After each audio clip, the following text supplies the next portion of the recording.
하나님 말씀 보겠습니다. 하나님 말씀은 누가복음 12장에서 봅니다.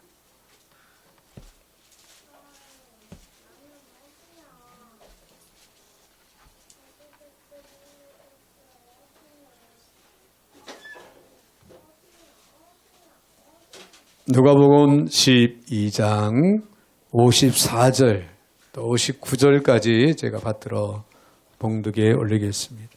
또 무리에게 이르시되 너희가 구름이 서쪽에서 이는 것을 보면 곧 말하기를 소나기가 오리라 하나니 과연 그러하고 남풍이 부는 것을 보면 말하기를 심히 더우리라 하나니 과연 그러하니라. 외식하는 자여 너희가 천지의 기상을 분간할 줄 알면서 어찌 이 시대는 분간하지 못하느냐. 또 어찌하여 옳은 것을 스스로 판단하지 아니하느냐. 네가 너를 고발하는 자와 함께 법관에게 갈 때 길에서 화해하기를 힘쓰라. 그가 너를 재판장에게 끌어가고 재판장이 너를 옥졸에게 넘겨줘 옥졸이 옥에 가둘까 염려하라. 내게 이르노니 한 푼이라도 남김이 없이 갚지 아니하고서는 결코 거기서 나오지 못하리라 하시니라. 아멘. 59절까지 받들어 봉독에 올렸습니다. 사랑의 주님 감사를 드립니다. 오늘도 어김없이 사랑 가운데 저희들 불러주시고 주의 이름으로 머리 숙이 예배하며 주의 말씀 앞에 설 수 있도록 은혜 주시니 또한 감사를 드립니다. 이 시간 말씀을 잘 듣게 하옵소서. 깊이 깨닫게 하옵소서. 주의 말씀을 붙들고 믿음으로 달려갈 길을 다 달려갈 수 있는 신실하고 거룩한 성숙한 그리스도인들이 다 되게 하여 주시옵소서. 오늘도 부족한 정의 입술을 주관하시고 사용하시되 우리 하나님 홀로 영광을 받아 주시옵소서. 예수님의 이름으로 기도하옵나이다. 아멘. 아멘. 할렐루야. 우리 한번 옆에 분들하고 인사 한번 나누실 때 화해의 삶을 살아요. 그렇게 한번 인사하겠습니다. 네, 화해의 삶을 살아요. 참 예수님께서 이 땅에 오셔서 인류를 구속하시기 위해 십자가에서 돌아가셨죠. 네, 3일 만에 부활하셔서 승천하셨는데 그 부활의 승리로 우리가 죽어도 사는 부활의 축복을 힘입고 살아갔죠.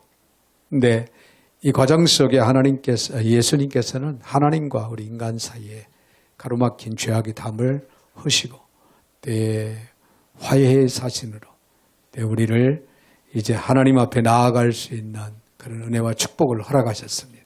할렐루야.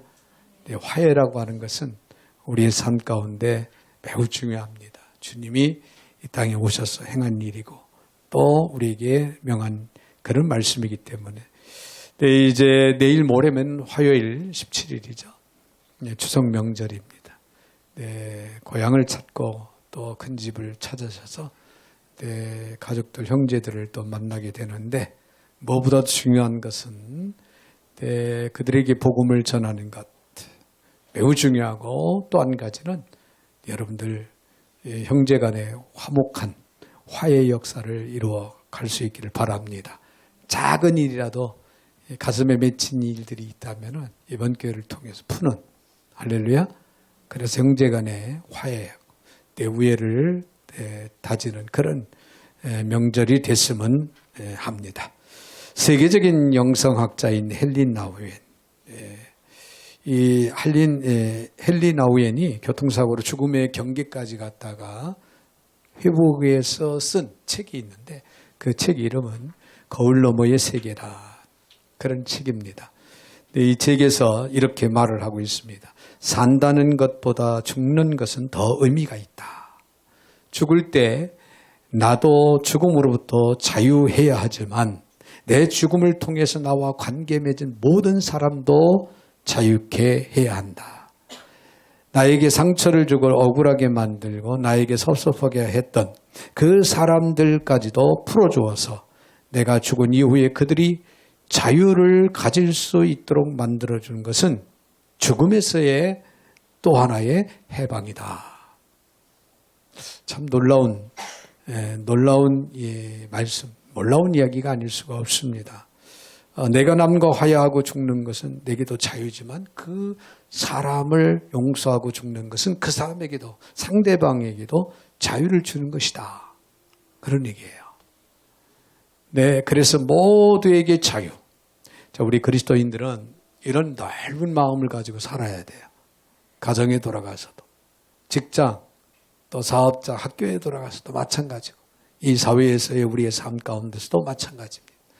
화해를 이루며 살아야 된다는 거예요. 화해를 이루며 살아라. 내 상대방이 잘못을 했던, 내 상대방이 나에게 상처를 주었던 중요한 것은 그들을 이해하고 용서하고 화해의 사신으로 다가갈 수 있어야 된다. 할렐루야. 그래서 화해가 주는 결과를 늘 우리는 생각을 하면서 살아가는 그런 지혜가 있어야 됩니다. 자, 오늘 본문의 배경은 종말론적인 위기를 직면한 성도들이 할 일을 우리에게 잘 가르쳐주고 있습니다. 종말론적인 위기는 우주적인 그런 종말의 위기를 의미할 수도 있고, 또 개인적인 종말. 사람이 90이요, 100이요, 100세를 살다가 이 세상을 떠나죠. 이것도 일종의 사람의 종말입니다. 그래서 사람의 종말의 그 위기를 의미할 수도 있는데, 주님은 우리가 구름이 서쪽에서 이는 것은 소나기가 올 때 알고 남풍이 부는 것을 보고 더운 날씨에 도래를 준비하듯 시대의 징조를 분별하라.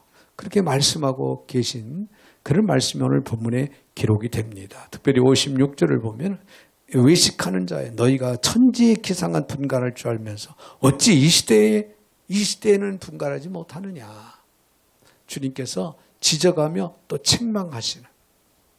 역으로 우리는 이 시대를 분간할 수 있는 지혜가 있어야 된다.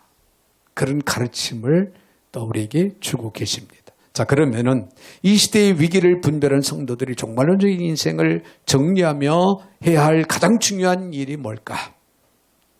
예수님은 그것이 화해라고, 한마디로 화해라고 그렇게 우리에게 가르치고 있습니다.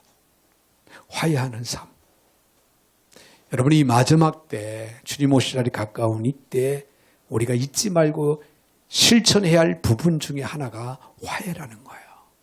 형제 간의 화해, 이웃 동료 간의 화해, 직장의 선후배 간의 화해, 할렐루야. 네, 학교에서 친구 간의 화해. 화해를 이루는 삶이 우리에게는 매우 중요하다.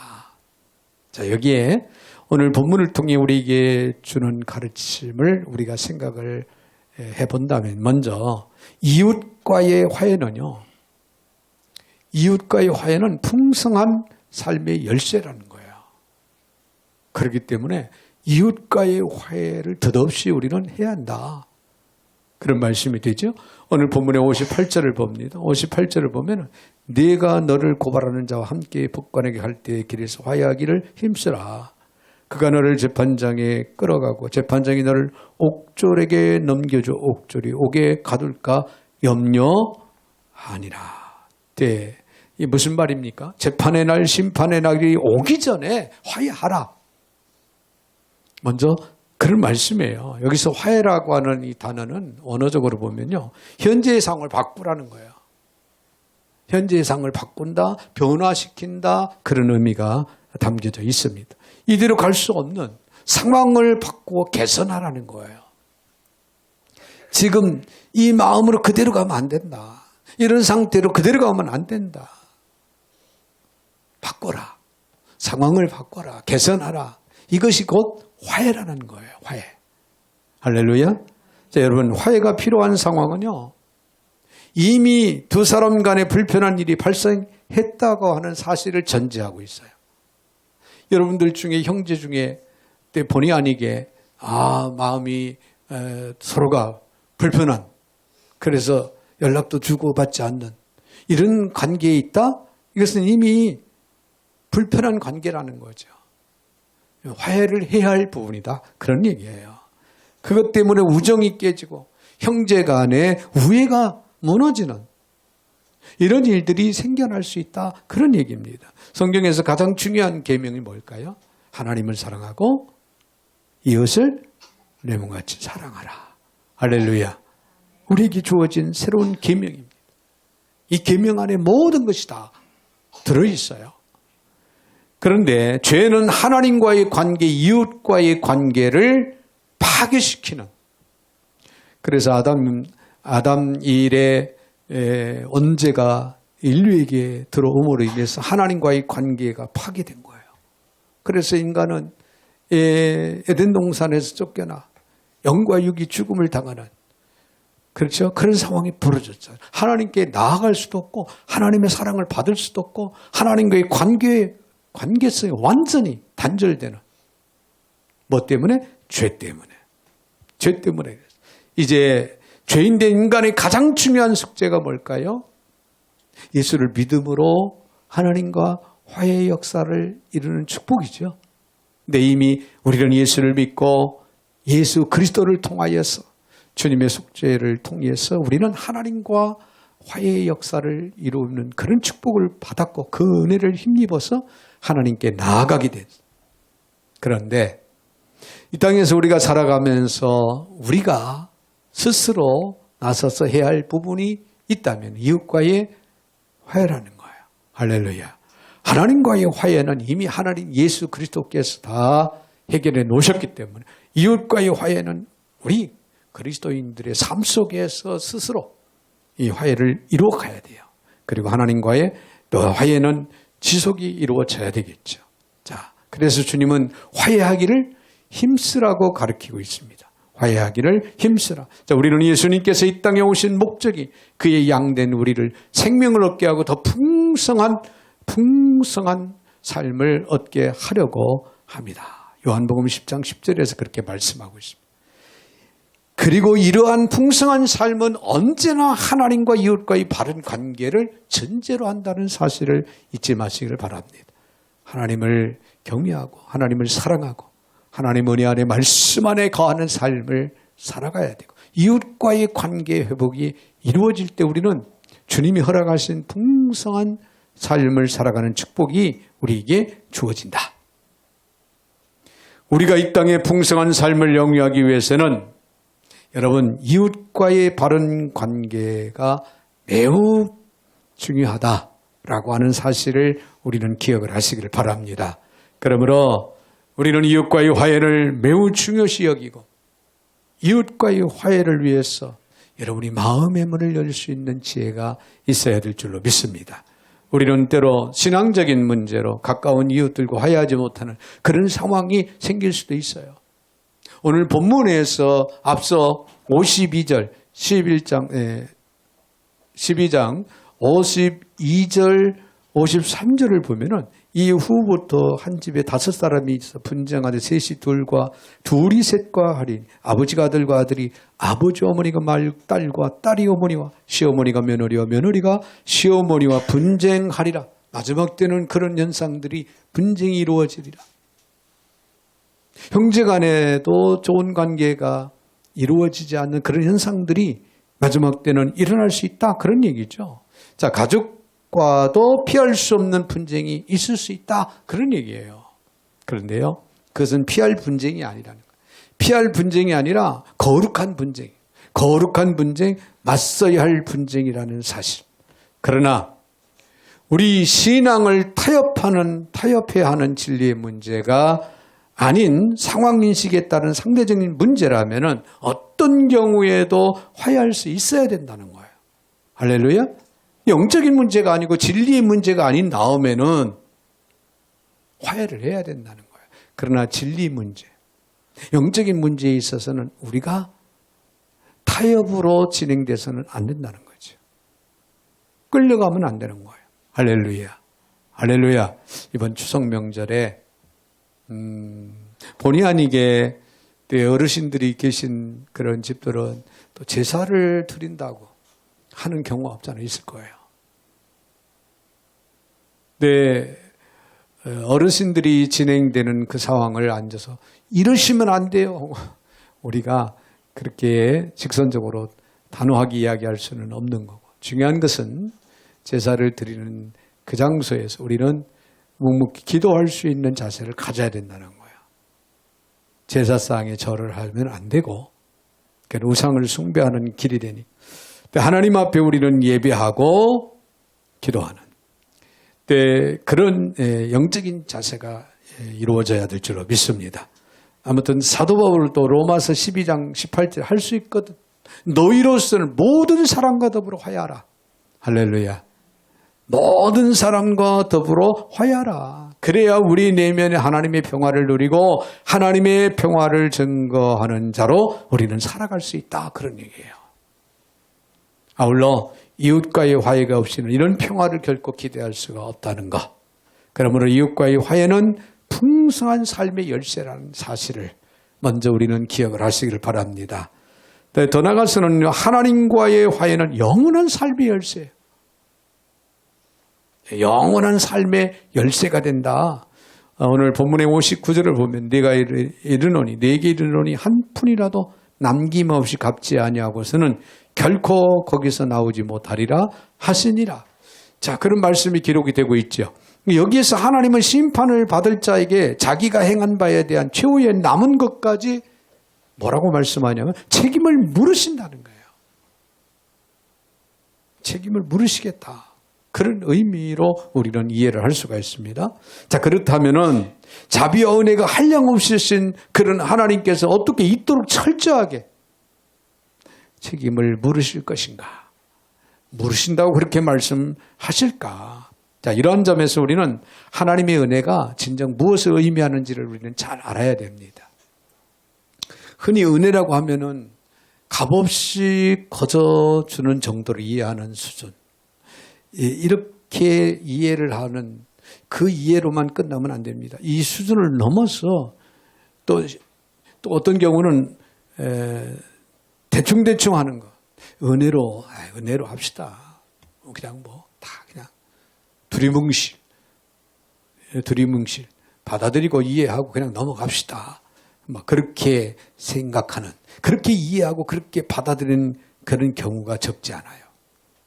그래서 누군가가 교회 재정을 환산하면서 1원, 10원 단위까지 정확하게 계산하려고 재정부에서 그렇게 노력을 하면은 곧장 뭐라고 얘기하냐, 은혜롭지 못하다. 1원, 10원 그 정도 맞지 않는다고 그래서 그거 또 쓰고 남은 거 맞지 않는다고 그래서 핀잔을 하는. 하지만 성경을 여러분 보십시오. 이스라엘 백성들은요, 하나님의 전을 건축하면서 아닥사스다 왕으로부터 받은 각종 금, 은, 그릇과 기타 각종 물품에 대해 정확하게 저울에 달았어요. 정확하게 저울에 달고 기록을 하고 계수했던 그런 사례들을 우리는 구약 성경에서 찾아볼 수가 있습니다. 이처럼 하나님의 은혜란 정확하게 하는 데 있지 대충 하는 데 있지 않다, 그런 얘기예요. 여러분들이 그래서 하나님의 은혜에 대해서 깊이 인식할 수 있는 지혜가 있어야 됩니다. 그러므로 우리의 구원이 값없이 주어졌다는 말씀, 아무런 대가 없이 이루어졌다, 그런 의미가 아니라는 거예요. 자, 우리는 대가를 치르지 않았지만은 그리스도께서 우리 죄를 대속하기 위해서 대신 대가를 철저하게 정확하게 치르셨다는 사실을 잊지 마시기 바랍니다. 할렐루야? 할렐루야. 인간이 하나님과 화해하지 못하는 이유는 인간의 죄 때문이라는 것. 그런데 하나님의 아들이 우리의 구세주이신 예수님께서 십자가에서 마지막으로 남기신 말씀이 뭐라고 그랬어요? 요한복음 19장 30절에 보니까 다 이루었다. 다 이루었다. 이 원래 이 뜻은요, 빚을 다 갚았다. 언어적으로 보면 빚을 다 갚았다는 의미가 담겨져 있습니다. 예수님이 십자가상에서 피 흘려 돌아가심으로 인해서 우리의 죄된 빚, 우리의 죄된 빚을 다 청산해 주셨다. 갚으셨다. 예수님께서 우리의 죄를 대신 짊어지시고 죽으심으로 우리의 죄의 빚을 다 청산하신 줄로 믿습니다. 이런 예수 그리스도의 십자가의 속죄로 말미암아 우리가 누리게 된 것이 곧 하나님과의 화해이고, 그 결과로 보증된 것이 바로 영원한 삶이라는 거예요. 영원한 천국에서 영원히 살아갈 수 있는 그런 삶의 축복을 우리가 받게 되었다. 그런 얘기입니다. 로마서 5장 11절에 그뿐 아니라 이제 우리를 화목하게 하신 우리 주 예수 그리스도로 말미암아 하나님 안에서 또 즐거워하느니라. 근데 영생의 상태가 무엇이겠습니까? 하나님 안에서 그분을 영원히 즐거워하는 거예요. 할렐루야. 이 땅에서도 예수 믿고 구원받은 우리 그리스도인들은 어떻습니까? 영의 사람으로 살아가죠. 영의 사람으로 살아가기 때문에 우리는 하나님 안에서 즐거워하는 삶을 살아가는 거예요. 할렐루야. 하나님 때문에 여러분 행복하고 하나님 때문에 기쁘고 즐겁습니다. 할렐루야. 하나님 때문에 그런 소망적인 삶을 지금 살아가고 있어요. 믿으시면 아멘? 그렇습니다. 하나님 때문에 하나님 안에서 우리는 죽어도 사는, 그래서 영원한 삶을, 영생의 삶을 우리는 살아갈 수 있는 축복이 주어졌다. 예수 그리스도를 믿는 그 순간 우리는 이 영원한 생명을 누리는 은혜 속에 들어가는 것입니다. 그런데 이러한 영원한 삶에 들어가기 위해서는 먼저 하나님과 화해해야 한다는 거죠. 즉 예수 그리스도를 우리가 믿음으로 하나님과 화해의 길이 열리고 그 결과적으로 영원한 삶을 우리는 살아가는 그런 즐거움에 참여하게 된다. 그런 얘기입니다. 네, 더 나아가서는요. 예수를 따름이 화해의 길을 걷는 길이다. 그렇게 이해를 할 수가 있습니다. 58절에 보니까 내가 너를 고발하는 자와 함께 법관에게 갈 때의 길에서 화해하기를 힘쓰라. 길에서 화해하기를 힘쓰라. 그가 너를 재판장에 끌어가고 재판장이 너를 옥졸에게 넘겨줘 옥졸이 오게 가둘까 염려하라. 그런 말씀이 기록이 되고 있죠. 여러분, 예수님께서 이 말씀의 교훈을 길에서 화해할 것을 명하고 계십니다. 자, 우리는 길 가는 인생이에요. 오늘도 우리는 우리 인생의 길을 걷고 있어요. 우리의 인생을 살아가는 과정 속에서 화해하라. 할렐루야. 이해가 되시면 아멘? 할렐루야. 네, 우리의 삶 가운데서 우리는 화해하는 삶을 살아야 된다. 주님을 따라가는 삶 속에서. 네, 주님을 따라가는 삶 속. 자, 우리는 아직 끝나지 않은 인생의 길, 믿음의 길을 가고 있습니다. 예수님이 말씀하십니다. 요한복음 14장 6절 내가 곧 길이요 진리라. 나로 말미암지 않고는 아버지께로 갈 자 아무도 없다. 자, 이 길을 우리에게 따라오라고 말씀을 하시고 계세요. 우리의 길이 다하도록 우리는 이 말씀에 순종하며 오늘도 내일도 살아가야 되는 겁니다. 화해의 교훈은 단적인 것이 아니에요. 오늘 화해했다고 해서 다 끝난 게 아니에요. 내일도 우리는 화해할 일이 있을 수 있고 우리가 죽는 그날까지 화해할 일이 생겨나고 있을 수가 있습니다. 여러분, 한 번만 순종하고 끝나는 것이 아닙니다. 우리는 날마다 걷는 길에서 순종의 삶을 살아가야 됩니다. 날마다 우리는 일용의 양식을 구하듯 화해의 교훈을 날마다 실천하는 삶을 오늘도 내일도 우리는 살아가야 된다는 거예요. 할렐루야. 주님이 우리를 부르시는 그날까지 화해의 삶을 살아야 된다. 그러므로 우리는 예수님을 따라가는 삶, 예수님을 바라보고 믿고 의지하고 따라가는 삶을 살아가는 길이야말로 여러분 화해의 삶을 사는 길이 된다. 그런 얘기예요. 그 말은 다른 말로 표현한다면 예수 안에서 예수를 경외하고 예수를 믿고 예수님을 따르는 삶을 잘 살아야 된다. 그런 말씀이 됩니다. 할렐루야. 여러분, 화해하기 위해서는 결단이 필요해요. 때로 화해는 오랜 시간을 필요로 할 수도 있습니다. 그러나 성령이 인도하신다면 우리는 반드시 화해의 길을 떠나야 되고 화해의 길을 우리는 바르게 행할 수 있게 될 줄로 믿습니다. 옳은 것을 알면서도 화해하지 않는다면 자신을 속이는 길이 되는 거예요. 그리고 화해는요, 빠를수록 좋습니다. 할렐루야. 기다리지 마세요. 뜸들이지 마세요. 오늘 내 마음에 하나님이 귀한 마음을 주셨으면 당장입니다. 할렐루야. 이번 추석 명절에 신우와 올케 간에 또 고부 간에 특별히 그렇죠? 형제 간에도 마찬가지예요. 형제 간에도 앙금이 있을 수가 있어요. 어떤 생활 수준을 놓고도 또 자녀들이 성장하는 과정을 놓고도 본의 아니게 오해를 하고 또 그걸로 인해서 상처가 되는 우리 자식은 잘 되는데 내 자식은 잘못 되느냐 내 자식은 내 잘못 되느냐 내 자식은 잘 되는데 우리 자식은 왜 못 되느냐 이런 이야기들이 오갈 수 있고 또 이제 형제간에도 연봉이 얼마냐 이것 때문에 또 마음의 상처도 될 수도 있고 또 직장은 대기업이다 중소기업이다 이것 때문에 또 마음의 상처가 본의 아니게 될 수도 있는 참 이런 크고 작은 이런 일로 인해서 마음 뺏기지 마시고 우리는 내 형제들을 대함이 할렐루야 주님의 은혜 안에서 대하는 그런 지혜가 있어지기를 바랍니다. 그리고 풀어야 할 부분들은 정말 주님의 이름으로 화해의 사신이 돼서 하나같이 다 여러분들이 다가가는 지혜가 있어서 화해할 수 있는 그런 은혜 축복이 있어지기를 바랍니다. 우리 시대에 주님 가르치신 화해를 실천한 화해의 아이콘이 있다면요. 지금은 이제 고인이 됐지만은 남아프리카 공화국의 넬슨 만델라라고 하는 대통령, 전 대통령. 그는 1993년 노벨 평화상을 수상했고 영국 식민지였던 남아프리카 공화국에서 흑백 인생의 차별 정책을 종식시킨 탁월한 그런 인권운동가였음을 전해지고 있습니다. 그가 1963년 44살 때 종신령을 받고 27년 동안이나 옥살이를 했다.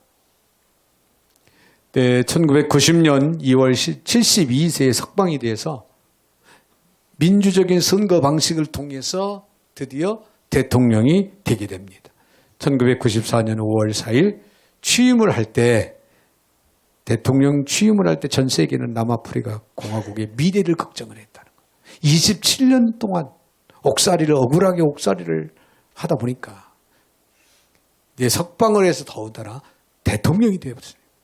이제 권력을 쟁취했으니까 그동안 괴롭혔던 자기를 힘들게 했던 백인 그런 정치인들부터 시작을 해서 모두 다 목을 자를 것이다.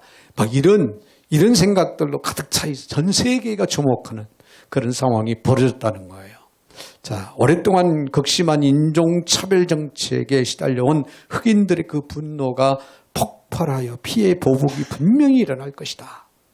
그렇게 생각들을 하고 있었다고 합니다. 그러나 만델라는 일체의 정치복을 가하지 않고 흑백의 화합을 위한 관용과 화해의 정치를 통해서 민주적인 통치 아래 모든 사람들이 다 평화롭게 살 수 있는 나라를 만드는 일에 공헌을 했다고 전해집니다.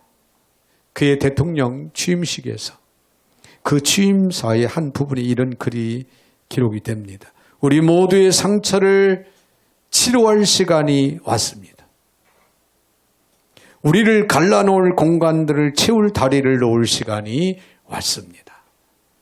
새 시작을 할 시간이 우리에게 다가왔습니다. 라고 그렇게 크게 외쳤다고 합니다.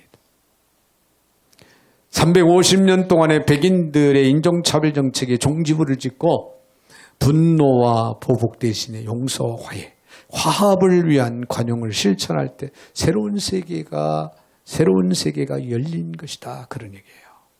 여러분, 화해의 역사는 이렇게 위대하고 놀랍습니다. 우리 가정에서 나 한 사람으로 인해 화해가 이루어진다면 가정이 화목하고 평안이 넘칠 것이고 풍성한 은혜가 풍성한 축복이 넘치게 될 줄로 믿습니다. 나로 인해서 내 직장에 화해를 이루는 그런 역사가 나타날 때 내가 다니는 직장이 천국 같은 직장이 될 것이고 풍성한 그런 은혜가 넘치는 직장이 될 줄로 믿습니다. 이를 위해 사랑하는 성도 여러분, 종말이 가까운 이때 무엇보다 중요한 것은 화해라는 사실을 오늘 이 시간 말씀을 통해 다시 한번 우리의 마음에 새기시기를 바랍니다. 이제부터 화해하기를 힘쓰라는 주님의 음성의 귀를 덧없이 기울이시고 이웃과 화해하고 하나님과 화해하며 주님을 따르는 화해의 길을 걷는 신실하고 거룩한 저와 여러분이 되시기를 주님의 이름으로 축원을 드립니다. 거룩하신 하나님 감사합니다. 은혜 중에 저희들 불러주시고 오늘도 귀한 말씀으로 세워주시는 주님, 저희를 주님의 놀라우신 그 사랑, 그 은혜를 힘입고 하나님과 화해 속에 오늘도 영원한 삶의 축복을 힘입고 살아갈 수 있는 복을 주신 하나님, 이제 이 땅에 주님을 바라보고 주님을 의지하고 주님을 따라가는 그리스도인들로서 화해의 삶을 이루어가며 부족함이 없는 신실하고 거룩한 주의 백성들이 다 되게 하여 주셔서 우리 하나님께 큰 영광을 올려드리게 하시고 저들의 삶 가운데 풍성함과 평안함이 넘쳐나게 하여 주시옵소서. 예수님의 이름으로 축복하며 기도하옵나이다. 아멘. 아멘.